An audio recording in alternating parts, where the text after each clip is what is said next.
Hello, my name is Megan Cowan, and I'm a healer and teacher in the wisdom tradition of Zhineng Qigong.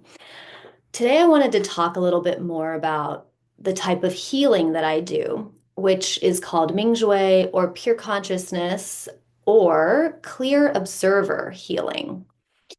And this type of healing involves a reference framework that is different from the type of healing that, say, a normal medical doctor would do.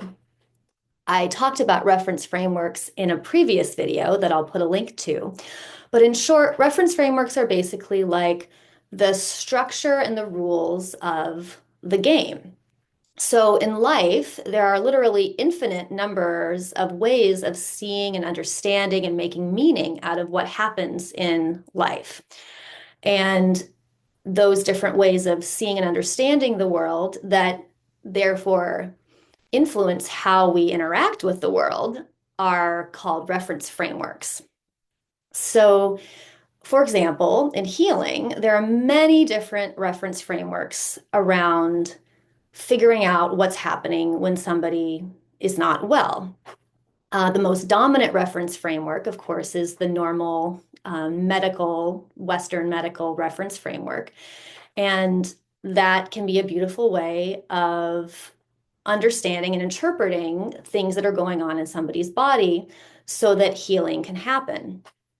Other reference frameworks that help us figure out and treat and heal people might be traditional Chinese medicine, five element, acupuncture in China, Ayurveda in India, and the Zhineng Qigong Mingjue healing reference framework. These are all different ways of interpreting observations. So, for example, if you observe that someone is shaking, they have tremors, a normal Western medical doctor might diagnose them, given their reference framework, with a flu. Maybe a traditional Chinese medicine practitioner would diagnose them as having some kind of stagnant qi. Um, so these are different ways of interpreting the same observations will result in different prescriptions for how to heal somebody. And in my opinion, as long as the reference framework is serving a person's health, serving your healing, then that's a beautiful reference framework to use. So if a normal Western medical framework is helping you, actively helping you understand what's going on so that a action can happen that actually heals you, that is beautiful. Of course, one reference framework doesn't fit all problems. And so there are absolutely cases where, for example, a Western medical framework or traditional Chinese medicine framework will interpret a situation in a way that does not lead to healing. And so it's good to have multiple ways of looking at your body, your situation, to help you heal. And I will also say that one can successfully use multiple different reference frameworks in in getting onto a healing path. So you don't have to just choose one, you can actually sort of be a world bridger and choose many. And this is the approach that I personally use, and I evaluate which framework I use based on which one I believe is going to help me actually heal. So the Zhineng Qigong Mingjue healing framework is what I wanted to talk to you about today and help you start to understand it both in your mind and your body because it is very different from a Western medicine framework. And the best way I have to describe the difference is this. In Western medicine, there is kind of a normal scientific idea that we like to separate the problem that is happening and look at it in kind of in a vacuum, figure out what's going wrong, identify the parts that might be broken or diseased, and then we like to remove those parts or put a strong medicine in to stop those parts from acting the way that they're acting. So we like to identify the problem and then either remove the problem or disengage the problem so that it's no longer being a problem. So again, that framework is very much about removal and blockage. Hala. In the Mingjue healing framework, the idea is that everything is connected. Everything, there is no such thing as separation. That separation does not exist on any level. There is a continuous connection between us in our physical bodies, emotional bodies, energetic bodies. And so in that framework, healing would never look like taking something out or removing it. Healing would look like making something whole. And I think it's interesting that the word heal, to heal, actually comes from wholeness, the word to make something whole. So this concept of healing as a process of making something whole, bringing something back to its original blueprint, its original perfect state, is actually a very ancient one. It's actually probably the original way of looking at healing that humanity took. Now, that doesn't mean that Western modern medicine is bad. Of course, the amazing things that it can do, and sometimes, for practical reasons, removing something is the best option. However, it is not the only option. So in Mingjue healing, the idea is that we want to help someone be restored to their original wholeness. And so my job as a healer is to see my clients as already healed, already whole, that I have the ability to see them in that wholeness state, whether that wholeness state happened in the past or the future or whenever, it doesn't matter, because when we do these healings, we're outside of normal space time. And so we both can connect to our own true selves, our pure consciousness states, our Mingjue, and connect to our inside observers that have no fear, no judgment, just pure observation.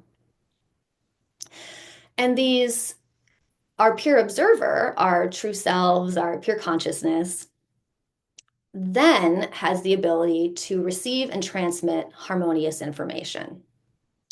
And so as a healer, I may receive information from my client through sensory feelings, through direct knowings, receive information about what may be going on, what may be blocked, and therefore restricting wholeness, right? If we have an energy block, a way of looking at it is that there cannot be wholeness because a part of us is shut off, that energy and wholeness and life and vitality is not able to flow through our whole bodies, that we have a piece that's disconnected.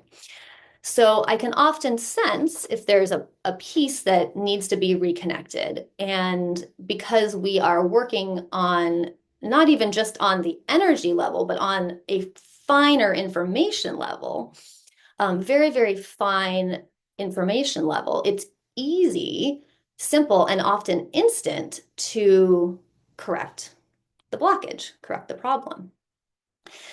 Now, of course, our minds, our beliefs, our feelings are very, very impactful also in this informational realm. So a huge part of Mingjue healing is really connecting with this potential of immediate and complete healing and allowing that potential to ground, to stabilize, and to become something that can turn into a physical manifestation, a physical healing. And so tuning in with and believing and having trust in the possibility that we as humans can work in the quantum realm to create changes that manifest in the physical realm is really important. And so that sometimes takes time. It could be immediate if, if the person is ready to fully believe and trust in the process and believe and trust in their own healing, then miraculous healing can happen instantly. And we've heard stories of these types of miraculous Mingjue healings throughout the ages. One that comes to mind right now is with Jesus, when somebody touched his cloak and he looked behind and he said, "Who is this?" And the person was healed. That person was ready. That person was believing in the possibility of their own immediate healing. They were believing in their their ability, their worthiness of immediate and complete healing. And that allowed the healing to happen. So um, it's a co-creation. It's always a co-creation. And it is always important to really ground ourselves in the good information that healing can happen and that you are worthy of healing, that we are all worthy, that we do not have to, the idea that we have to work hard to become healing is really not true. I mean, it doesn't mean that healing might end up meaning hard work, but it's not necessarily required, that the possibilities are far greater. And we step into those possibilities in Mingjue healing. So, there are certain laws of health. And this is something that Grandmaster Dr. Pong, who created Zhineng Qigong, did a lot of scientific research and study on and wrote many theories around the science of energy. And so there are certain laws of health. When things are flowing freely, when there's good information, when things are harmonious, this creates a situation where wholeness and healing happen naturally. When we get into a pattern of disease, then that is when things get blocked, things get cut off, and we start living in a life where disease is normal. And something that can happen in those situations also is that we get attached to these diseases. We get attached to our um, diagnoses, we get attached to some limiting information that might come from well-meaning medical doctors, friends, family. We might get attached to things that we see happen to other people and to stories or things we see in movies. And these ideas of around how things work or what's possible for us really can either serve to lift us up and expand our possibilities or can really limit us. So again, in Mingjue healing, the idea is to let go of these judgments, attachments to illness, let go of the fear that we feel when we receive a diagnosis, when we see something bad happen to somebody else. We practice by coming back to ourselves, coming back to our true state through a Mingjue consciousness practice or healing. We practice coming back again and again to a place, to a reality, so we can live in this reality where healing can happen for us continuously in our lives. And where even if we get a diagnosis or even if we have something scary happen to our bodies, we can be in the no problem state. We can be in the how la, all is well and getting better state, regardless of what's going on, unconditionally. And it is then when healing really, really begins to start happening for us. So in the Mingjue healings that I do, the the way that I like to phrase how I am, the energy that I'm putting forward, how I'm connecting with my client is this. I see you as perfect, just the way you are. There was never anything wrong with you. You are exactly at the right place in your path of evolution. And you may rest in this peace.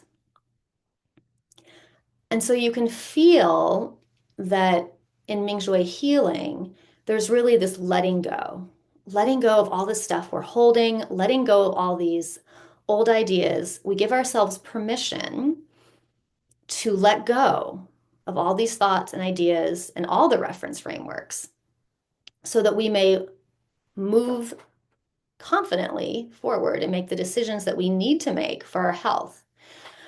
And these decisions are infinite. They could mean getting a surgery from a normal Western medicine doctor. They could mean not getting the surgery. They could mean, um, you know, learning ways of exercise and diet that could help us. They could mean working on our own consciousness and energies to heal ourselves from the core. So there's so many different options, um, and I think it's important that we all know these options because it really gives us empowerment and it helps us, again, step away from fear, which in the least makes our lives a lot more fun to live.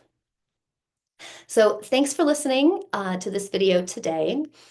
If you would like more information on Mingjue, on consciousness practices, on practical tools of how you can step into a pure consciousness state and become your own healer, I offer a free 12-week introduction to awakened consciousness class, and it's all in there. This is a simple practice that's available to all. The most difficult part about it is to receive the new reference framework and to apply that new reference framework to your life and to your healing. If you have any questions, you can always visit my website. It's intothehum.com. And I look forward to chatting with you in the next video. Thanks.